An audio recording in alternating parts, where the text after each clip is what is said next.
was a foolish chance to take. Don't worry about the noise. We're safe here. I have looked after the well-lit room for many, many years now. There is no shadow in the well-lit room. The power is fail-safe, and all the bulbs are numbered and changed regularly based on their make and model. Right.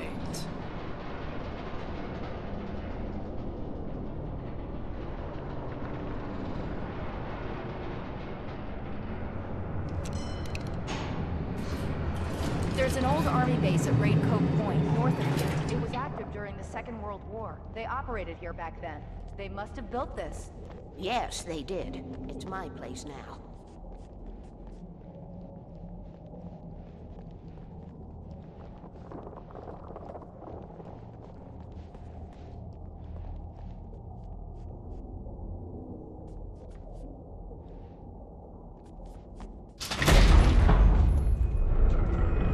Take it, and I won't need to worry about the room anymore, because 6 and 33 and 118 need changing soon, and I don't want to climb up the ladder to change them because it's very late, and I'm tired.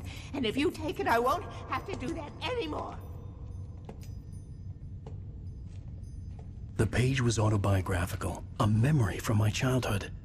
But I didn't write this. It was a page written by Thomas Zane. None of them were supposed to exist anymore. Alan, 7 years old, would fight sleep to the bitter end. When he did sleep, he soon woke up, screaming, the nightmares fresh in his mind. One evening, his mother, sitting by his bed, offered him an old light switch. She called it the clicker, and flicking the switch would turn on a magical light that would drive the beast away. To imbue the talisman with all possible power, she added that it had been given to her by Alan's father. Alan never knew him, and anything of his took on mythical proportions in his mind. With the clicker firmly in his hand, Alan finally slept like a baby. Now, almost 30 years later, Alan thought of this as he stood on the rim of Cauldron Lake, the clicker in his hand. He took a deep breath and jumped. My mind swirled. I'd given the clicker to Alice, yet it was here. Zane had written it into existence, in a story I had written. I can get to her now. I can finish this.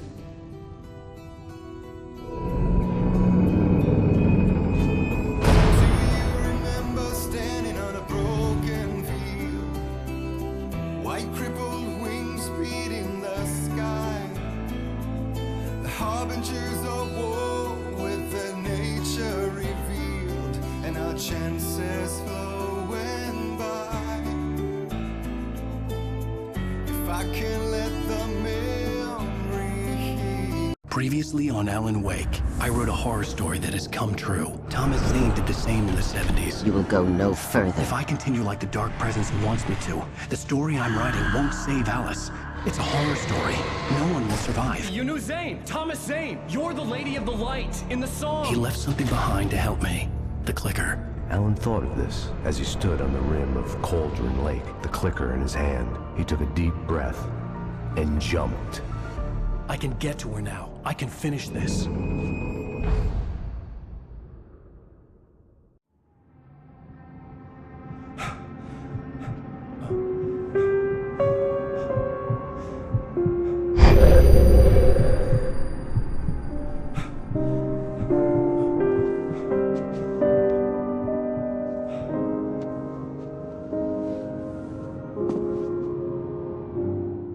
I had a hangover. My head was about to explode and the light hurt my eyes. I needed my sunglasses and painkillers to dull the pain. In one of my finer moments of self-deception, I swore to quit drinking.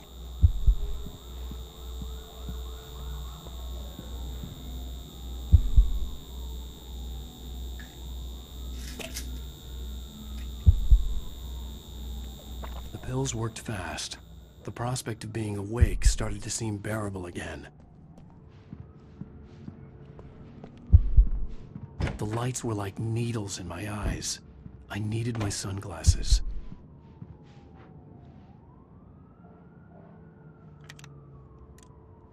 The sunglasses made the world look bearable.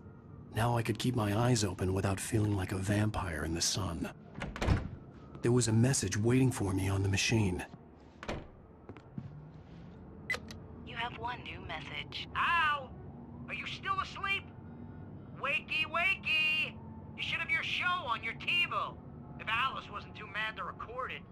She called me earlier and really chewed me out. Yeah, we went a little overboard last night. But parties are a part of this business. Al, look, I'm saying this as your friend. She's not doing your career any favors by trying to run your life like that, okay? I'll talk to you later, Al. Watch the show!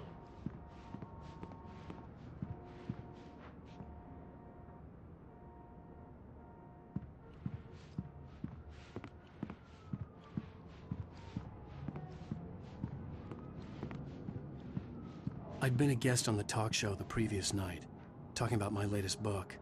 The show was supposed to be waiting for me on our TiVo. Ladies and gentlemen, welcome back to the Harry Garrett Show. Thank you. Thank you, everybody. We have a great show tonight. I've been talking with the best-selling author Alan Wake about his new book, The Sudden Stop. Yeah, good read. Go buy it. No, it is a good read. Look, I'm gonna be honest here. Is that wise? No, but I'm gonna do it anyway. I got people who give me the lowdown on books. I'm a busy guy. But this one, I actually read from cover to cover. I mean, I'm a big fan. Wow, thanks. Now, this might be a spoiler for those who haven't read the book yet. Based on the sales figures, the 2 people out there who haven't read the book yet. But this last book is all about the death of the main character, the hard-boiled New York detective, Alex Casey. Now, there's been a lot of outrage about this. Why the hell did you kill Casey? What the hell were you thinking, man? Good riddance. No, seriously though, 7 years and 6 books is a long time. He was a gloomy guy to spend all your working hours with, and it was a good run. But it's time to explore new things. My next book will be a departure from the old for me. You selfish bastard, always thinking of yourself. Well, you've certainly given us a lot of entertainment over the years. And now that you mention it, Casey was a gloomy guy. Never had much luck with his love life with the ladies.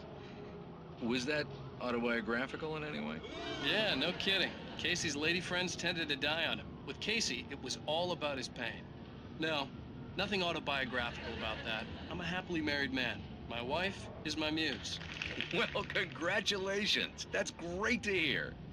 So, how's the publicity tour been treating you? Good, great. But I gotta say, I'm glad to be back home in New York. Well, you've certainly been on the news a lot lately. Lots of parties and, you got into a fight with some paparazzi. Oh, man. Well, that guy was really in my face. I lost my temper. I know that wasn't cool. You are famous for that temper.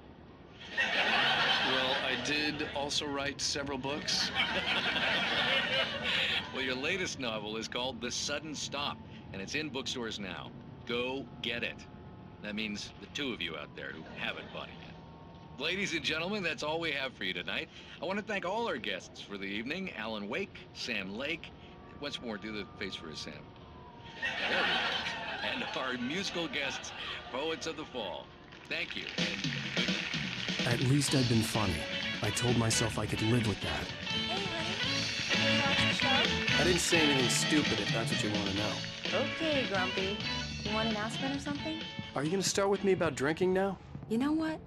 Go back to sleep, Alan.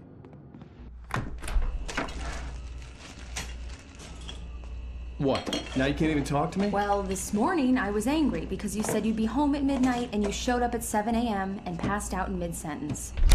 Now I'm over it. Are you angry? This goddamn tour. It's gotten out of hand. Oh, honey. It's almost over, right? We can get back to normal. Then you can start writing again. I'm sorry, honey. Alan, you're not thinking straight. Just take a shower and go back to bed, huh? Yeah, you're right, honey. I'm sorry. Once this is over, let's go away together. A vacation. Just you and me. Some peace and quiet.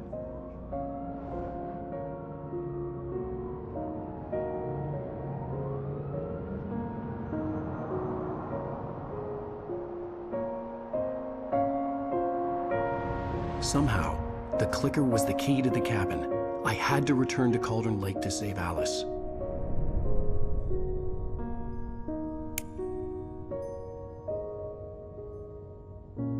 I'm going back to the lake to finish this. I'm going to write an ending to the story in the manuscript on my own terms, to make it all right. Why can't you just write it here? The last page is still in the typewriter. I need to read it first. Everything needs to be just right. Zane tried to cut some corners, and it didn't end well. Okay, ready when you are. I'm sorry, Sarah, but I need to do this alone. Barry, take her gun. Miss Weaver, close the door when I leave.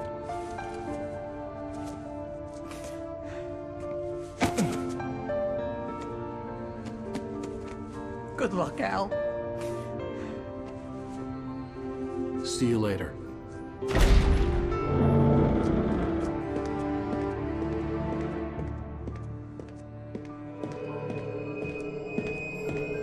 When I got out, it was warm and sunny.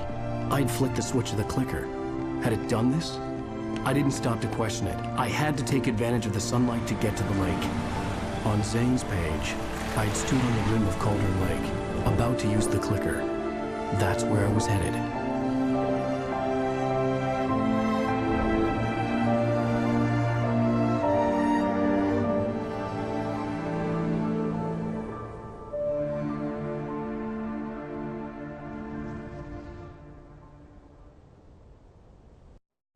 Alone, in daylight, surrounded by the beauty of the Pacific Northwest landscape. It was hard not to let doubt creep in one last time. I could still chalk everything up to a dream, a delusion. I had enough imagination to make up something like this, having been in the cabin all this time, trapped in a story inside my head, gone mad from grief over Alice's death like Hartman had claimed. There would be no way of knowing. I told myself it didn't really matter. My course was set.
It touched me. There was a link between us, always would be. I could feel its presence again, getting closer.